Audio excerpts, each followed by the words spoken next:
Hello guys, good evening friends. तो welcome to the current affair का session जिसमें हम इन्वायरमेंट की करंट अफेयर सीरीज़ को कंटिन्यूएशन करने वाले हैं। ये क्रैश कोर्स के लिए है, ये काफ़ी इंपॉर्टेंट सीरीज़ है। प्लीज़ गाइस इसको, या यूपीएससी का एग्जाम हो या फिर कोई भी स्टेट सर्विस का एग्जाम हो, like UP PSC, Rajasthan PSC, MP PSC या फिर Andhra Pradesh PCS, what ever, कोई सा भी आपका पीसीएस हो, झारखंड, बिहार, वट एवर, ये इंपॉर्टेंट टॉपिक है इन्वायरमेंट के लिए। ये हाईली रिलेवेंट है एग्जाम के लिए। तो प्लीज़ इसको प्लीज़ ज़्यादा से ज़्यादा देखिए, ज़्यादा से ज़्यादा share and like and subscribe जरूर करिए।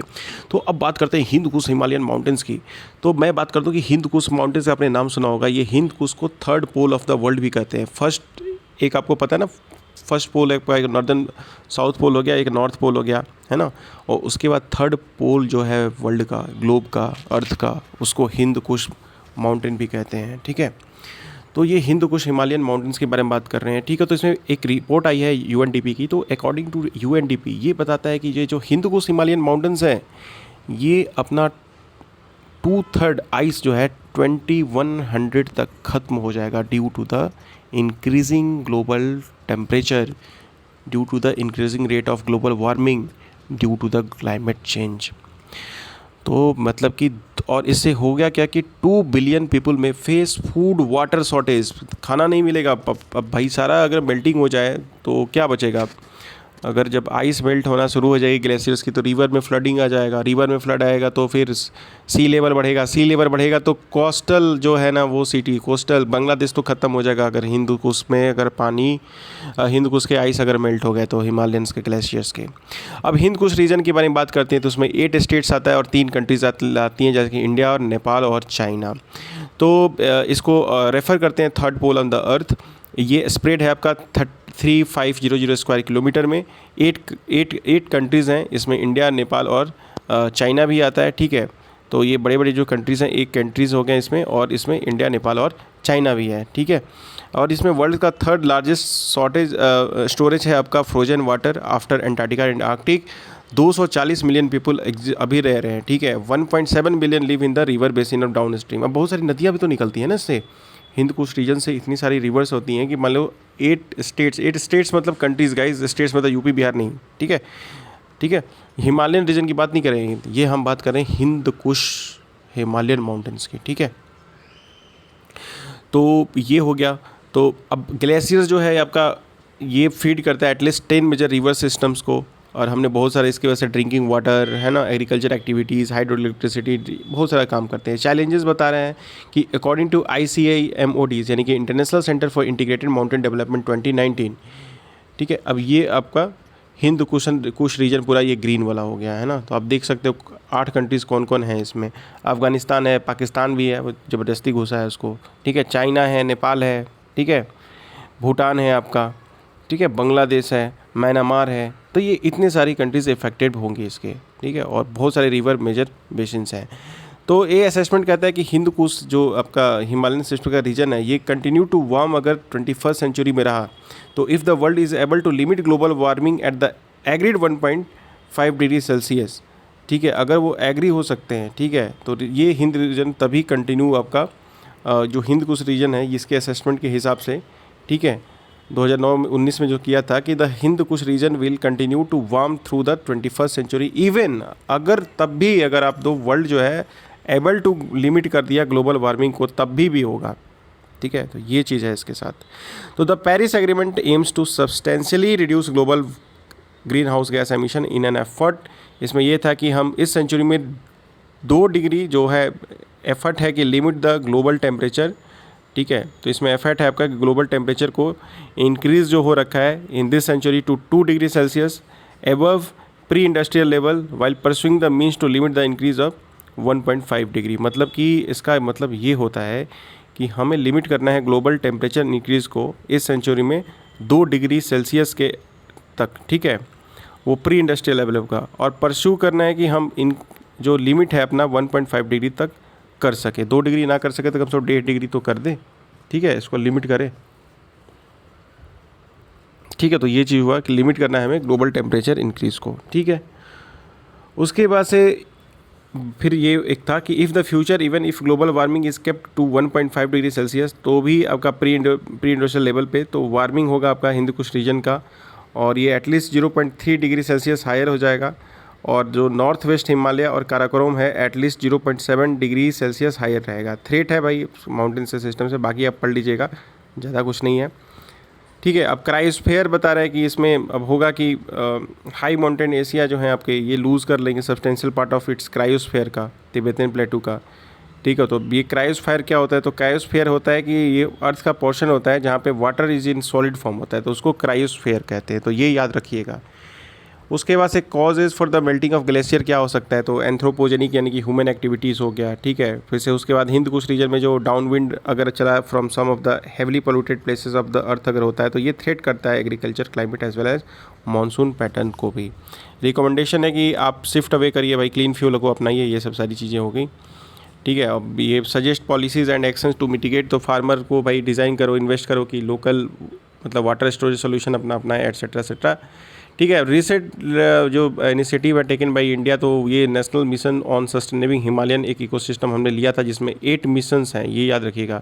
इसमें आपका 8 मिशंस हैं। ठीक है गाइस, तो ये याद रखिएगा, इसमें 8 मिशंस है और ये अंडर NAPCC के अंडर, तो इसके पार्ट पे आता है, तो ये इम्पॉर्टेंट हो गया अपना। ठीक है, उसके बाद से ये मैंडेट है is to evolve measures to sustain and safeguard the Himalayan glacier, इसमें mountain system, biodiversity, wildlife conservation करना है। तो इंटरनेशनल सेंटर फॉर, अब ये क्या है भाई? International centre for integrated mountain development, तो ये एक intergovernmental knowledge learning centre है जहाँ पे ये आपका working for the people of the Hindu Kush Himalaya, और ये आपका याद रखिएगा ये जो है it is based in Kathmandu, है ना, तो ये काठमांडू में बेस्ड है, तो ये भी हमारे लिए जानने वाली बात है। और ये works in the for 8 regional member country, जिसमें अफगानिस्तान, बांग्लादेश, भूटान, यानी कि BBIN तो ये हो गया, फिर एक म्यांमार को जोड़ लेना, एक वो पाकिस्तान को भी जोड़ लेना, बदतमीज़ कंट्री को, और एक अफ़गानिस्तान को। ठीक है, तो इससे हिसाब से अपना ये एक टॉपिक कंप्लीट होता है।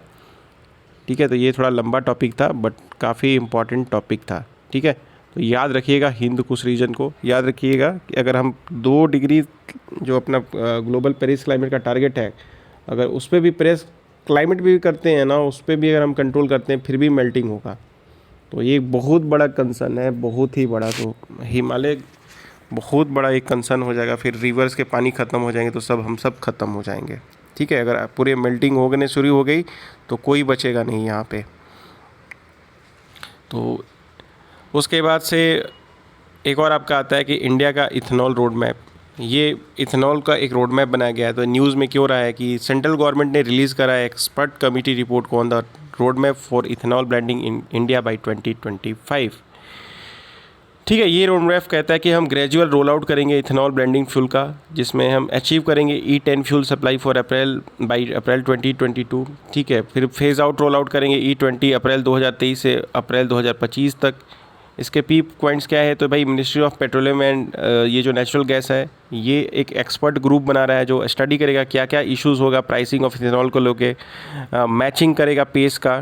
ठीक है, ताकि वो ऑटोमोबाइल इंडस्ट्री टू मैन्युफैक्चर हो सके व्हीकल का, है ना, with the new engines, with the supply of ethanol, pricing such as vehicles, fuel efficiency of different engines, ये सब क्या क्या इंजन्स में चेंज किया जाएगा, बदलाव किया जाएगा। अब इथेनॉल ब्लेंडिंग क्या है भाई?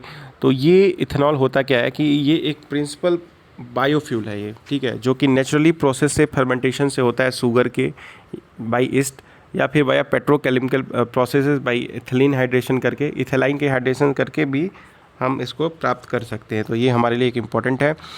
अब ब्लेंडेड का टारगेट है कि गवर्नमेंट चाह रही है कि ये एडवांस करे टारगेट को कि 20% एथेनॉल ब्लेंडिंग कर दे आपका पेट्रोल में, जिसको E20 कहा गया है 2025 तक। ठीक है, जो कि हमने 2030 टारगेट लिया था, लेकिन अब उसको हम चेंज करके 2025 कर दिए हैं।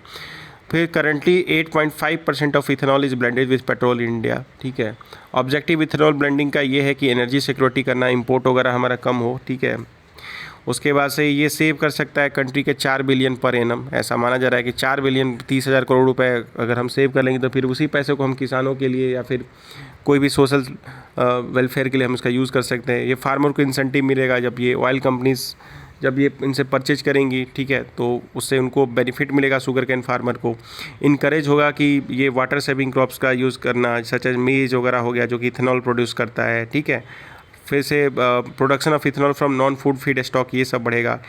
एमिशन हमारा इससे कम होगा, ठीक है। इथेनॉल ब्लेंडिंग से होगा कि पेट्रोल डिक्रीजेस करेगा कार्बन मोनोऑक्साइड को, हाइड्रोकार्बन को, नाइट्रोजन NOx को, यानी कि नाइट्रोजन ऑक्साइड्स को।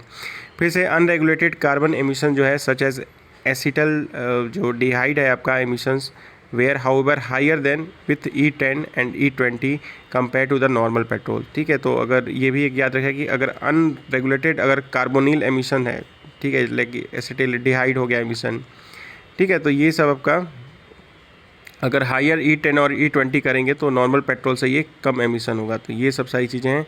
इसके कुछ रिकमेंडेशंस हैं। रिकमेंडेशन में ये है कि नोटिफाइंग करना है इथेनॉल ब्लेंडिंग रोड मैप को, ठीक है। E10 फ्यूल बाई जो अप्रैल 2022, ठीक है, और ये आपका अंटिल 2025 तक, तो ये सब भाई है आपका रोड मैप को करना, ठीक है। ऑगमेंट करना इंफ्रास्ट्रक्चर को, और जो मार्केटिंग कंपनी है तो उनको भाई इंफ्रास्ट्रक्चर की फैसिलिटी दीजिए, ठीक है। प्रिपेयर करिए जिससे इथेनॉल स्टोरेज हो सके, हैंडलिंग हो सके, ब्लेंडिंग हो सके, डिस्पेंसिंग हो सके इंफ्रास्ट्रक्चर का। एक्सपीडिएटिंग करिए रेगुलेटरी क्लियरेंसेस का, ठीक है। तो ये रेड कैटेगरी वगैरह ये फिर ये सब करना है अपने को, ठीक है गाइज। तो इनिशिएटिव ऑलरेडी टेकन हो गया है। नेशनल पॉलिसी ऑफ बायोफ्यूल हमें 2018 में लाया गया था, जो कि प्रोग्राम का टारगेट था 2030 तक 20% यानी कि E20, अब उसको हमने 2025 कर दिया गया है। तो ये एक अपना इम्पॉर्टेंट न्यूज़ हो गया ये इथेनॉल ब्लेंडिंग प्रोग्राम का। काफ़ी टाइम से पेपर में नहीं पूछा है तो इस बार पूछ सकता है, ठीक है गाइस। तो union ministry of road transport and highway has mandated stickers on vehicle mentioning their E20, E85 और E100 कंपेटेबिलिटी। ये उन पर कह दिया कि आप इसको चिपकाओगे, ठीक है।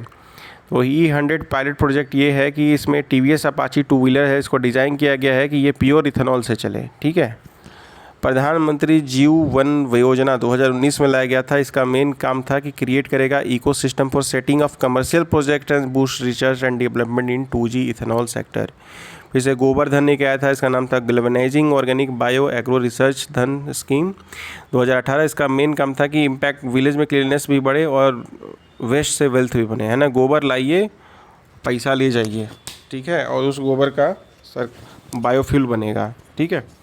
It also aims to creating the new rural livelihood opportunities. फिर उसके बाद एक रूको आया था, ये FSI था कि जो भी जो बड़े बड़े रेस्टोरेंट में तेल जो जल जाते हैं तो आप उनको फेंको मत, है ना, वो तेल को आप दे दो, उसका हम तेल बनाएंगे, ठीक है। जैसे मान लो कि कहीं आपका पिज़्ज़ा का कोई कंपनी है, अब नॉट पिज़्ज़ा, बर्गर का है, बर्गर में आप तेल बहुत ज़्यादा यूज़ कर रहे हो, अब वो लोग ये तेल को ना क्या करते हैं कि लोकल लेवल पे पहले बेच देते थे। अब इस तेल में बहुत ज़्यादा फैट का भी मात्रा बढ़ जाता है। जब तेल एक बार गर्म हो जाती है तो दोबारा गर्म करने पे फैट की मात्रा बहुत ही ज़्यादा बढ़ जाती है।